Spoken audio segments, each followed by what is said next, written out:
आशा करता हूं आप सब बहुत अच्छे होंगे। मेरा नाम है सिद्धांत अग्निहोत्री। स्टडी ग्लोस पे आपका बहुत बहुत स्वागत है। जब ईरान और इजराइल आपस में लड़ रहे थे तो भारत चुप क्यों था, तो बात करेंगे। बहुत इंपॉर्टेंट टॉपिक है, लेकिन बता दूं कि चाणक्य नीति का कोर्स आप अवेल कर सकते हैं। डिस्क्रिप्शन कमेंट बॉक्स में लिंक दिया, नीति 70 कूपन कोड यूज करें, 300 रुपए का भी ये कोर्स आपको मिलेगा।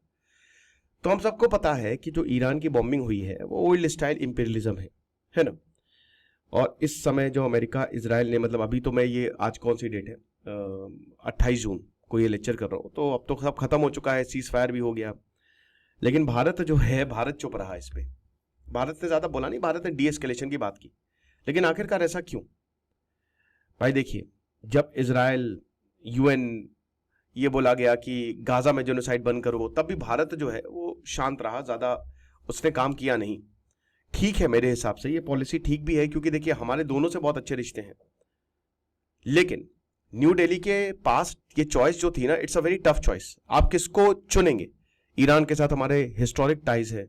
इजराइल अभी हमारा बहुत अच्छा दोस्त है। ईरान आपकी मदद के लिए नहीं आया था, लेकिन खैर वो मदद, लेकिन डिप्लोमेटिक जो मदद थी, ईरान ने भारत का साथ नहीं दिया था कश्मीर में, बट स्टिल ईरान ने शुक्रिया तो बोला भारतीयों का कि आपने युद्ध में मदद की। लेकिन सच्चाई ये है कि हमने सच तो किया नहीं कुछ। और इजराइल ने बोला था अकेला कि भैया हाँ, भारत को राइट टू डिफेंड का बिल्कुल करना चाहिए उनको। तो न्यू दिल्ली के पास जो चॉइस थी ना, वो इतनी आसान नहीं थी। डी एस्केलेट, विक्टिम, यही सब होता है। अब देखिए, भारत को साइड तो चुननी पड़ेगी। अब भारत बहुत लंबे समय तक अकेला नहीं रह सकता। नॉन अलाइन ठीक है, लेकिन आज के जमाने में आपको फिर वही है ना कि आपकी मदद के लिए कोई नहीं आएगा। भारत इन पार्टनर्स के ऊपर डिपेंड करता है, चाहे वो इजराइल हो चाहे अमेरिका हो, वाइटल इंटेलिजेंस के लिए। और इसीलिए थोड़ा सा मुश्किल भी था क्रिटिसाइज करना। हालांकि ईरान की बात करें तो जैसा कि हमने बताया कि ईरान से भी हमारे बहुत अच्छे रिश्ते हैं। ईरान ने हमारे लिए अपना एयर स्पेस खोल दिया। लेकिन एम्बैरेसमेंट क्या थी? क्योंकि जब Nations they do not play nice with other Nations, ये दिक्कत थी। उनके सेल्फ इंटरेस्ट होते हैं। अगर अमेरिका इंडिया की हेल्प करता है इंटेलिजेंस और वेपन से, और अगर इजराइल हैप्पी है, खुश है कि वो एडवांस मिलिट्री टेक्नोलॉजी भारत को दे रहा है, तो ऐसा नहीं है कि बहुत अच्छा हमको करना है, फजी फीलिंग, एक वार्म फीलिंग। याद रखिएगा कि भारत बहुत जरूरी है इन देशों के लिए। Nothing is free in this world, समझ रहे हो? इंडिया को भी अमेरिका काफी हद तक चाइना के लिए यूज करता है, और अभी तो टैरिफ की बात हो रही है। भारत में यहूदियों की लॉबिंग है, लेकिन भारत की भी बहुत बड़ी लॉबिंग है अमेरिका में। इंडिया की अगर बात करते हैं तो इंडिया रिस्पेक्ट में तो सबसे नंबर 1 है, क्योंकि एक तो हमारी, भाई अब तो हम चौथी सबसे बड़ी इकोनॉमी हो गए, अगले 3 सालों में हम तीसरी बन जाएंगे। तो क्योंकि काफी बड़ी लार्ज एंड ग्रोइंग इकोनॉमी है, डाइवर्स कैपेबिलिटीज है, तो इसलिए हर कोई हमारी रिस्पेक्ट करता है। और जो धर्म के साथ हम खड़े रहते हैं, चाइना की रेपुटेशन इतनी नहीं है, उनके पास पैसा है, और ऊपर से भारत सबसे पॉपुलस नेशन है, हर धर्म के लोग यहां पे रहते हैं। लेकिन अगर बात करते हैं तो वही बता रहे हैं ना कि साइज में भारत चौथा सबसे बड़ा हो जाएगा। अभी टेक्नोलॉजिकल कैपेबिलिटी की बात करें तो हमने डाइवर्सिफाई की है। तो भारत की बहुत ही बड़ी और कैपेबल आर्म्ड फोर्सेस भी हैं, न्यूक्लियर पावर्ड सबमरीन है, काफी लंबे समय तक रह सकती हैं वो। टेक्नोलॉजी में भी भारत काफी आगे है। जो B-2 बॉम्बर जो है, जिससे अमेरिका ने ईरान पर बम बसाया, वो तो एक भारतीय ने बनाया था, बाद में उसको जेल हो गई, सीक्रेट जो है चाइना को भेज दिया। कल लेक्चर भी किया था दीपक सर ने इस पर। 2008 में हमारी Indo US nuclear deal sign हुई। मनमोहन सिंह ने बोला कि बहुत ज्यादा जरूरी है। लेफ्ट जो है वो लगभग उनकी सरकार गिरते गिरते बची थी। वो किताब है ना, the accidental prime minister. Bharat important रहा MTCR, एनएसजी का तो चलिए मेंबर नहीं है, लेकिन MTCR का तो मेंबर है। Australia group on chemical weapons, precursor chemicals and Wassenaar arrangement, कि आप अपना जो न्यूक्लियर मटेरियल है वो मिलिट्री के लिए भी यूज कर सकते हो और सिविल यूज कर सकते हो, डुअल यूज कर सकते हो आप। और क्वासी मेंबरशिप एनएसजी की मिली है, ठीक है। और कहीं ना कहीं इसीलिए हमको चुप ही रहना था। 2014 के बाद इसमें और ज्यादा तेजी आई है। हम अपनी टेक्नोलॉजी और मैन्युफैक्चरिंग जो है, काफी हद तक इजराइल, अमेरिका हमारी मदद भी करते हैं इसमें। हम अपने खुद के वेपन्स बना रहे हैं, वेपन सिस्टम बना रहे हैं, जो कि बहुत ज्यादा जरूरी है।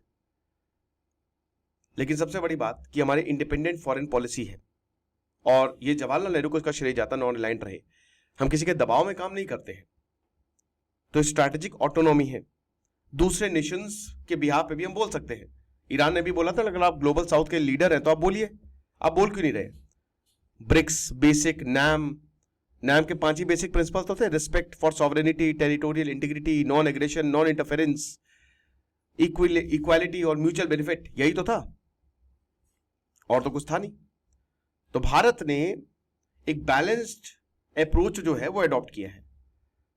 प्रिंसिपल, नाम के प्रिंसिपल के हिसाब से हम चलते हैं, और जब भी हमसे बोलता है कि आप कुछ बोलते क्यों नहीं, तो हम यही 5 प्रिंसिपल मार देते हैं उसके मुंह पे कि पहली बात तो हम रिस्पेक्ट करते हैं दूसरे की सॉवरेनिटी के, टेरिटोरियल इंटीग्रिटी के, हम किसी के खिलाफ एग्रेसिव नहीं होंगे, हम किसी के इंटरनल अफेयर्स में इंटरफेरेंस नहीं करेंगे, और इक्वालिटी चाहिए भैया हमको, और सबका साथ, सबका विकास, और सब शांति से रहे, पीसफुल को एग्जिस्टेंस, ये हिसाब किताब।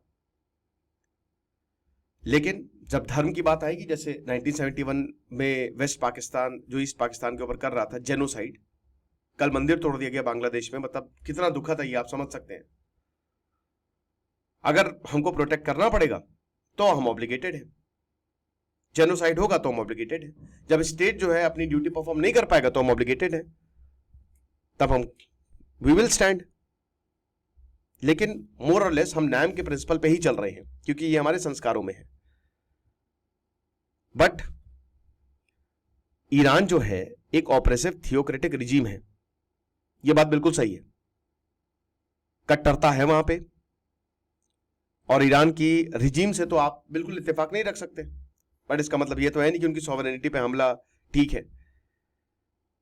बात यह है कि ईरान जो है वो भारत से बहुत कुछ एक्सपेक्ट करता है, लेकिन हम भी ईरान से बहुत कुछ एक्सपेक्ट करते हैं। भारत का अपना सेल्फ इंटरेस्ट है, मॉरल करेज नहीं है अभी हमारे पास, क्योंकि हमारे पास उतनी ताकत नहीं है। जिस दिन हम बहुत ज्यादा ताकतवर हो जाएंगे तो शायद हम साइड ले लें, लेकिन अभी हम इंपीरियल एग्रेशन के खिलाफ नहीं बोल सकते, और इसीलिए भारत चुप रहता है। नैम के प्रिंसिपल्स, फिर जो इस समय हम स्ट्रैटेजिक पार्टनरशिप कर रहे थे कि ईरान के पास तेल है देने के लिए, और क्या है, और उनकी जो अगर देश है, लेकिन जो टेक्नोलॉजी जिससे आपको ताकत आएगी वो इजराइल के पास है, रशिया के पास है, वो अमेरिका के पास है, आप समझ रहे हैं? तो ये चीज है। बाकी आपको क्या लगता है मुझे कमेंट बॉक्स में बताइएगा। खुश रहिए, पढ़ते रहिए। दिस इज सिद्धांत अग्निहोत्री साइनिंग ऑफ।